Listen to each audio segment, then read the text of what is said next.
गलियों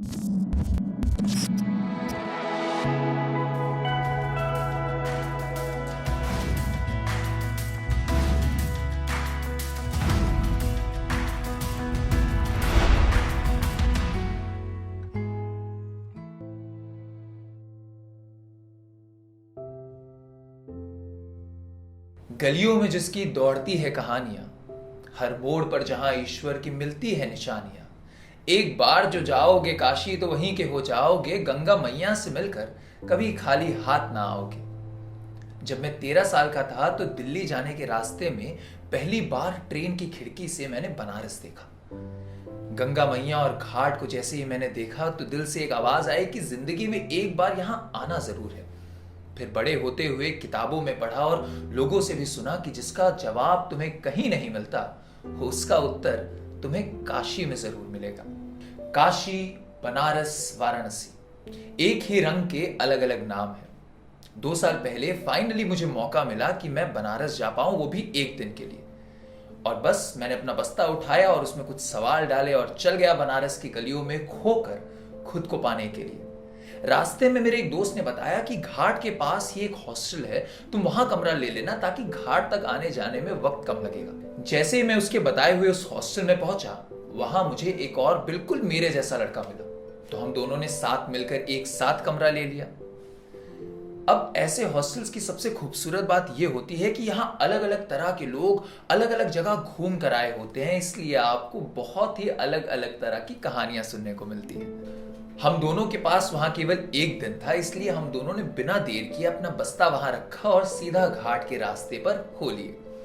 चलते चलते उसने मुझे बताया कि वो एसएसबी के एग्जाम से 7वीं बार रिजेक्ट होकर आ रहा है, मगर उसके चेहरे पर जरा भी दुख नहीं था इस बात का। इनफैक्ट वो खुश नजर आ रहा था, as if he is celebrating something. मैं उससे पूछना चाहता था कि भाई ऐसा क्यों, मगर उस वक्त हम दोनों बनारस के रंग में घुलना चाहते थे। जैसा सुना था उससे भी ज्यादा खूबसूरत और अद्भुत निकला बनारस। कला, कहानियां, कल्पना और कांड का एक अनोखा मिश्रण है बनारस। जितनी गलियां उतने मंदिर, हर गली के मोड़ पर खुलती 2 और गलियां, जैसे हो जिंदगी का कोई सफर। हम दोनों बनारस के रंग में घुलते जा रहे थे और चारों तरफ से खुशबूदार पकवानों की महक आ रही थी, इसलिए हम खुद को रोक भी नहीं पाए और सीधा जाकर पहुंचे बनारस की सबसे फेमस दुकान काशी चाट भंडार में। वहां हमने मंगाई अपने पसंद की सारी चाट। किसी ने सही कहा है, उस चाट भंडार के चाट का एक निवाला जब आप अपने मुंह में रखेंगे तो लगेगा कि मानो स्वर्ग छू लिया। हम दोनों ने पेट भरकर वहां खाया और निकलते वक्त एक एक लस्सी का ग्लास ले लिया और सीधा घाट पर जा पहुंचे। अब घाट से शाम की आरती बोट में बैठकर देखने का जो मजा है वो अलग ही है। एक खूबसूरत सा सुख है उसमें भी। तो हम जैसे ही नाव में बैठे, मेरा ये दोस्त फिर से खिलखिला उठा और समझ नहीं आया कि आखिरकार ये अपने रिजेक्शन के बाद भी इतना खुश कैसे है। मैं उससे पूछने ही वाला था कि इतने में हमारे नाव वाले भैया ने अपनी कहानियां सुनानी शुरू कर दी। 80 घाट से लेकर मणिकर्णिका घाट तक घुमाते हुए उन्होंने बनारस की सारी कहानियां हमें बताई। किस राजा ने कौन सा घाट कब अपने नाम करवाया से लेकर उनकी प्रेम कहानी की रानी से वो कैसे मिले, सब बताया उन्होंने। उनके कहने पर हर कहानी के बाद हम दोनों गंगा मैया में हाथ डालते, जरा सा पानी लेते और अपने ऊपर कुछ छींटे डालकर खुद को पवित्र कर लेते।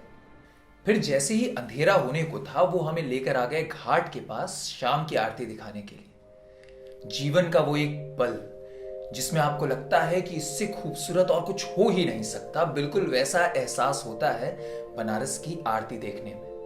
चारों तरफ बड़ी बड़ी थाल में जलते दिए जो आपके जीवन और पूरी दुनिया को रोशनी से भर देते हैं। सब सही ही कहते हैं कि आपको अपने जीवन में एक बार बनारस जरूर हो आना चाहिए। लेकिन अभी तक काशी ने मेरे एक सवाल का जवाब नहीं दिया था, और वो ये था कि मेरे साथ वाला ये लड़का अपने रिजेक्शन पर भी इतना खुश कैसे हो सकता है।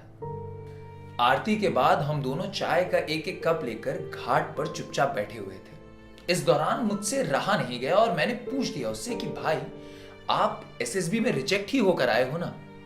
पहले तो वो मुस्कुरा उठा, मगर कुछ देर में वो मेरे सवाल पूछने के पीछे का मकसद भी समझ गया। इसके बाद उसने आगे से जो मुझे बताया उस बात ने मेरे पूरे जीवन को बदल कर रख दिया। He said, "Today I had the biggest failure of my life." मेरा बचपन से हमेशा यही सपना था कि मुझे आर्म फोर्सेस में जाना है। That has been my only dream, and today I got rejected for the 7th time.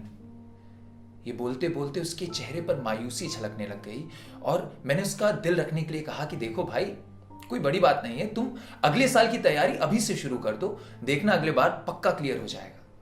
वो हंसकर बोल पड़ा कि हाँ, मैं अगले साल की तैयारी अभी से ही शुरू करूंगा, लेकिन एक छोटे से ब्रेक और सेलिब्रेशन के बाद। सेलिब्रेशन? वो किस चीज का? मैंने उससे पूछा।